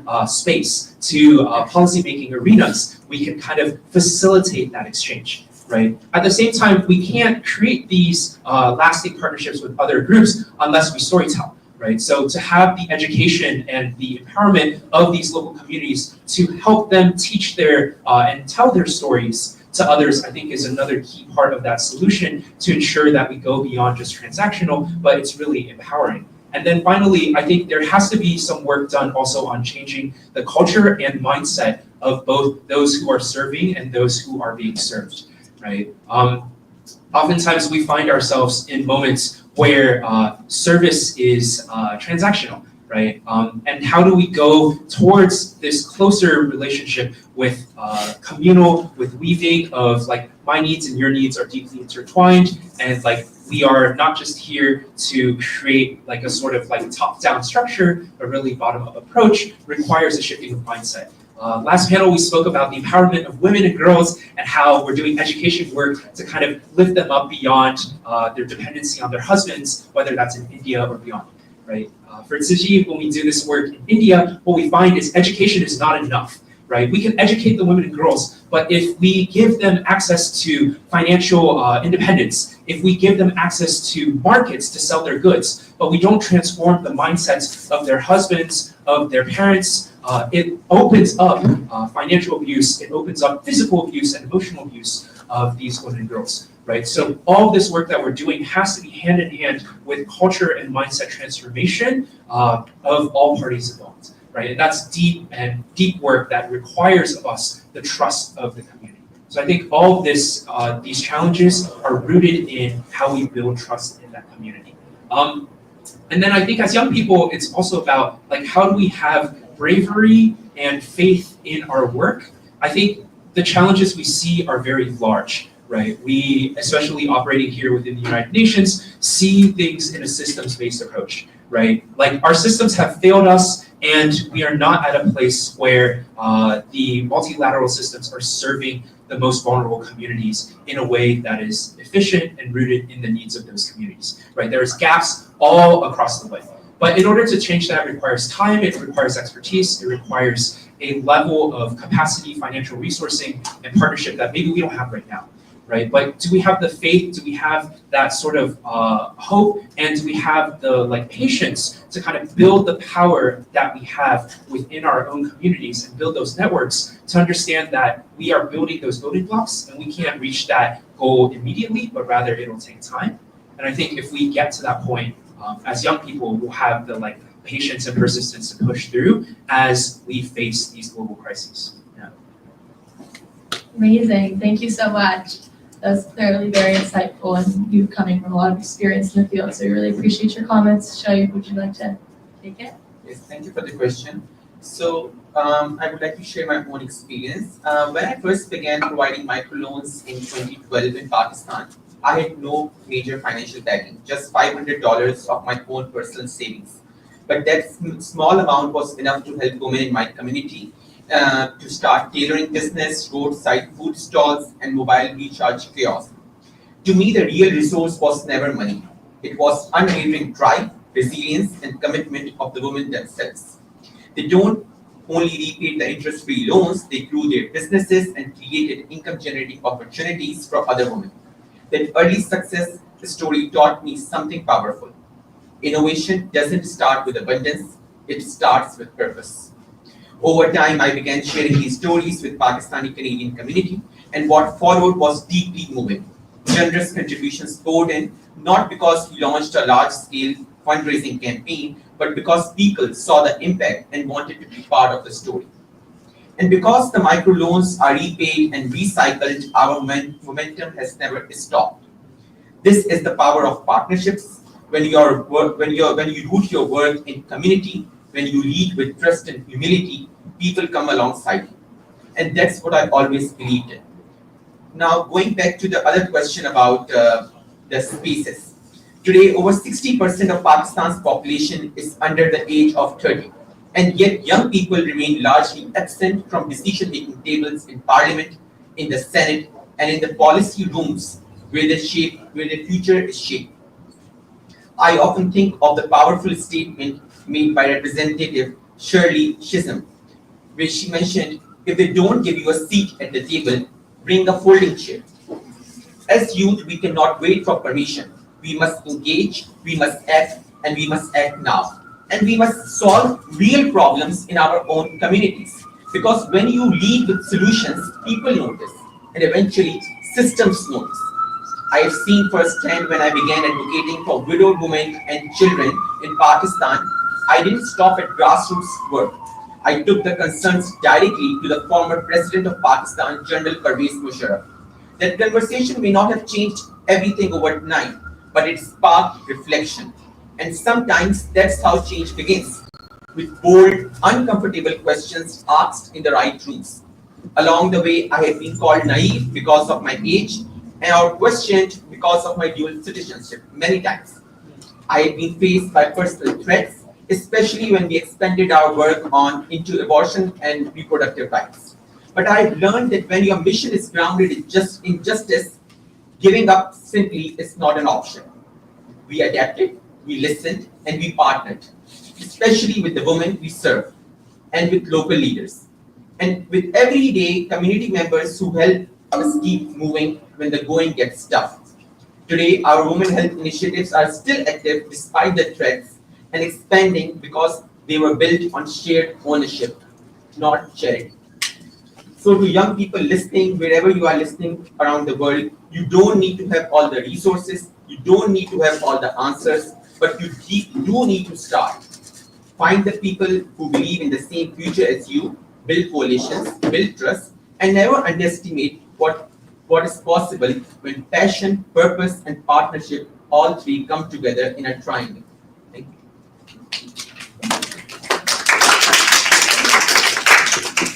That was an amazing response. Thank you. Very inspiring.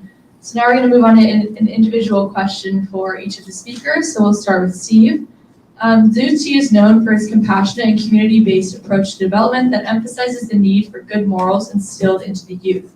What connection is there in your mind between the humanistic culture of the organization and the idea of partnerships that we're discussing today? How can one be used to further the other and vice versa?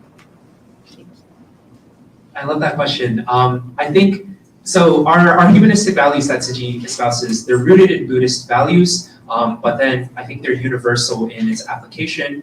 And I think it's important to caveat, like, despite being a Buddhist organization, we work in many multi-faith and multi-stakeholder contexts, right? When we're responding to disasters in Catholic countries, we're working with Catholic ministers and priests to reach those communities, because as much as like our values are reflected in our own faith tradition, I think they're also universal values, right? And so 3 key values that we use when we partner with other organizations are centered in gratitude, respect, and love, right? And I think it's so critical to ask ourselves as young people, who do we partner with and what values do we uphold in these partnerships? Because it allows for us to cultivate more meaningful partnerships, right? I think as we're young, it's very exciting when other people buy into our vision, right? But what is their intention when they buy into our vision? As young people, are they here to empower us? Are they here to extract and exploit from us? It can be very hard to tell unless we're having an honest conversation about what our values are rooted in and to then understand how they are expressed, right?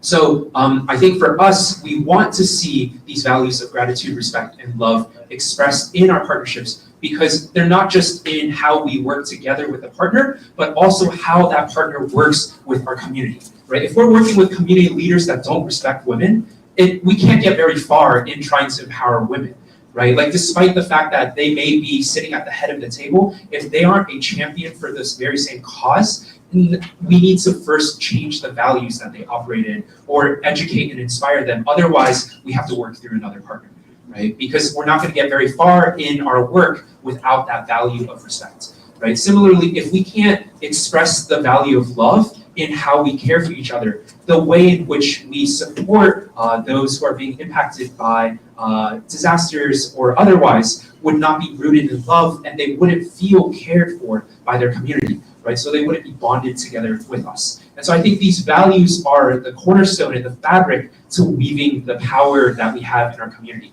right? And they're also the kind of the framework to which we inspire others. I really enjoyed how you shared earlier about how the true resource isn't money, right? But rather it's love, right? And I immediately thought of, like, how do we cultivate this love, right? Like, what does it mean to cultivate like love for this community that you would have to support you in your mission and work, right? And I think it comes back to expressing the values that we have, expressing the impact we wish to create, and then showing our earnestness in how we're moving forward every single day to manifest that impact, and showing how other people, whether that's through partnership, whether that's through sharing, whether that's through support, have a seat at your table in your vision, right? And that this communal support isn't just about financial, it's not just about like sharing on social media, but it's being part of this community and movement that you're building, right? I think one thing that I've really enjoyed in my work at the United Nations over the years has been how many tables I've been able to sit in, how many policymakers and decision makers I've been able to meet with, simply because I can express that I represent a community that goes beyond myself, right? That we represent a broad coalition of intergenerational individuals coming from, whether it's a member state's country or from a UN agency's area of priorities, right? And that gets us in the door because we have this power of network, right? So as much as we want to build to create solutions, we're also building to create networks, and through those networks, that connects us to people who are making those decisions and creating that change, right? I think also, similarly, thinking about the idea of partnerships, I really think it's about embodying what we see and what we value, right? We can't just say that we care about like having gratitude to each other, but then when we do the work, we burn all of our bridges with our partners so we can create a short-term impact, right? And so when we look at partnership, we looked at sustained long-term value add amongst each other and how we can really cultivate and empower communities, right? And I think as young people, sometimes short-term wins seems very enticing, right? Because if I take a short-term win, maybe that gets me through another door. But what does that come at the cost of? I think oftentimes we don't have the luxury to ask, right? But as we look to have a more long-term vision of where we wish to be, I think these question of how we embody the very values that we wish to manifest in the future that we create, I think becomes more and more important as we think about partnerships. Yeah. Thank you so much. Wonderful answer. Now we have a question for Shoaib, which is, you've worked within both grassroots and multilateral spaces like the United Nations and have successfully launched initiatives like I Am an Entrepreneur and Be Wise that you mentioned earlier. What are some overlooked but powerful non-financial resources like policy access, mentorship, or public speaking platforms that can help scale youth-led initiatives like these? Thank you very much for the question. So over the years, I have had the privilege of working across grassroots and multilateral spaces, as you mentioned, from launching community-based initiatives, both I Am an Entrepreneur and Be Wise, to serving at the United Nations system itself. And if there's one truth that I have learned is this, that financial capital is important, but it is often the non-financial resources that unlock long-term impact and systemic change, especially for youth-led initiatives. So I still vividly remember my early days interning with the United Nations World Tourism Organization. I was just 20 years old, and when the head of the New York office, an extraordinary leader, Mr. Rafiuddin Ahmed, entrusted me with the rare opportunity to give his own delegate access to the high-level segment of the UN General Assembly's 72nd session, and that meant that I was in the same room where heads of state, prime ministers, presidents stood and report on their progress towards sustainable development goals. That experience, it wasn't just humbling, it was transformative for a 20-year-old intern. It reminded me that when we open doors for young people, they don't just walk through, they rise. Access to policy spaces is just one of the examples that is often overlooked as a powerful catalyst for youth leadership. When young people are invited to decision-making processes, not as tokens, but as real contributors, they don't just bring fresh perspective, they help reshape the systems that we are trying to improve. Again, going to the second point is the mentorship. Mentorship too is vital.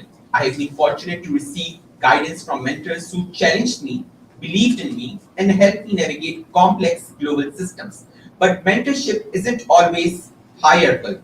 Some of the most impactful mentors are the women my initiatives aims to serve. Women whose strength and insight help co-create the solutions we build. We must build ecosystems where young people can both give and receive wisdom, because real mentorship is reciprocal, rooted in trust and grounded in lived experiences. Now, going to the third point about public speaking, is that that there is a power in the powerful platforms that we go and speak on and advocate for change.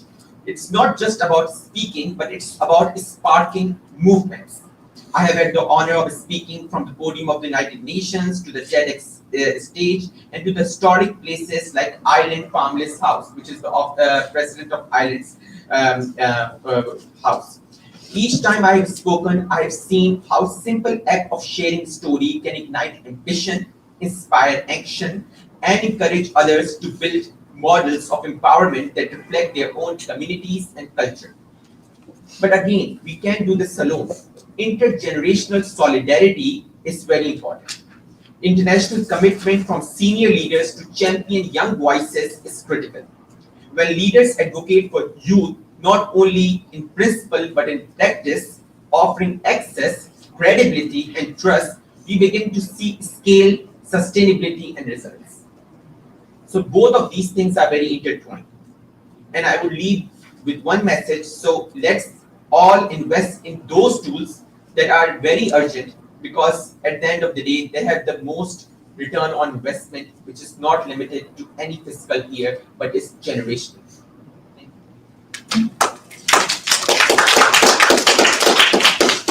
Amazing. That concludes the questions for our panel. This has been such an insightful conversation with you both, and we've heard so much about the importance of values, of networking, of youth relationships, and of having these resource and asset-based partnerships. So I thank you both for joining us. Both are very accomplished and impressive young people. So thank you all for joining us as well, and I hope you took something from this panel. I will hand it off to Ali if he has concluding remarks. Oh, yes.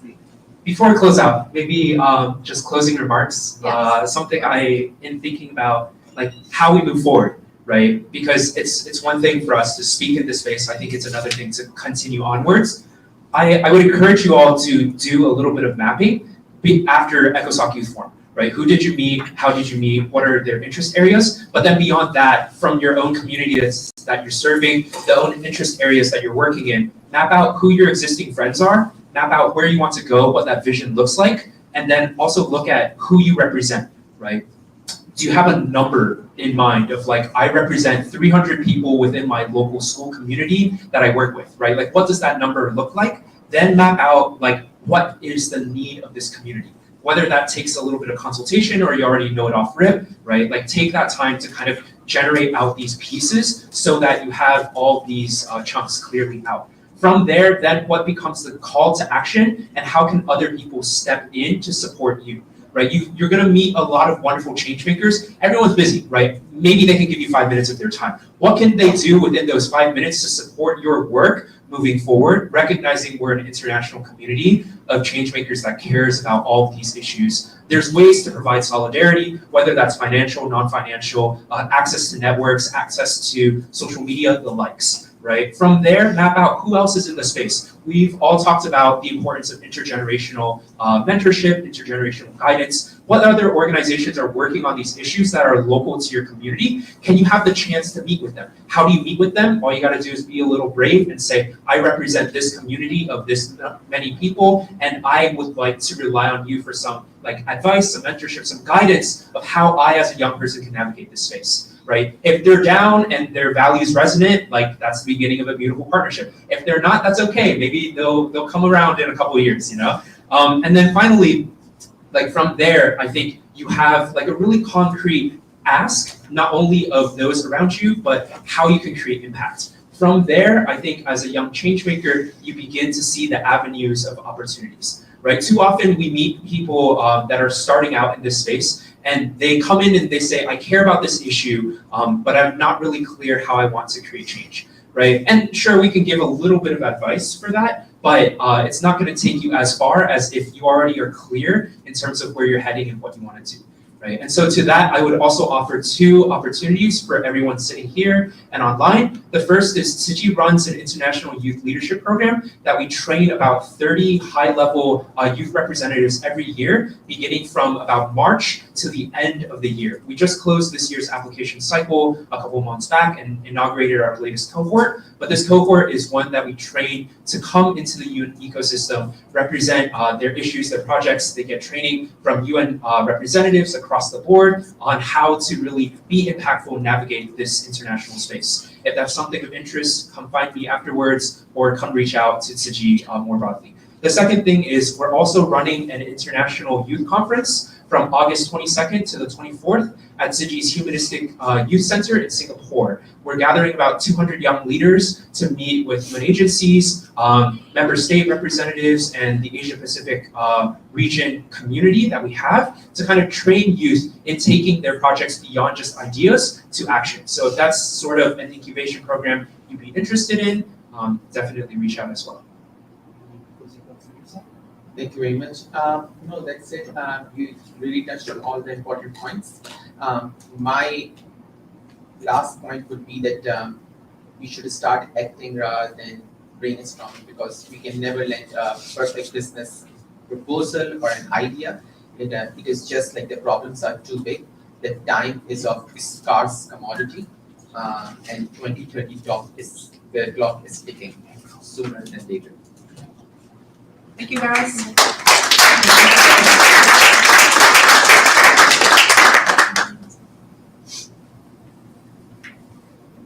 Well, thank you everyone for joining us today for this panel. Well, we have workshop starting on the geo mapping.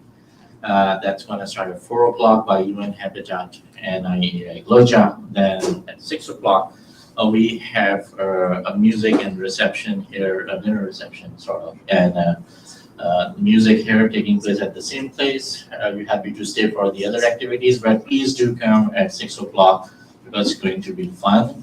And thank you to all the speakers. Moderator, thank you to you, Kelly Chris, for moderation, and Nino for speaking, and Shravani and everyone for speaking today here. And yep, we look forward to see you all again in a little while. Happy to stay in network here. Thank you. Thank you.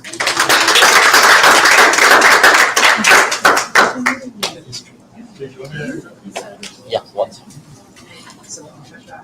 Yes, yes.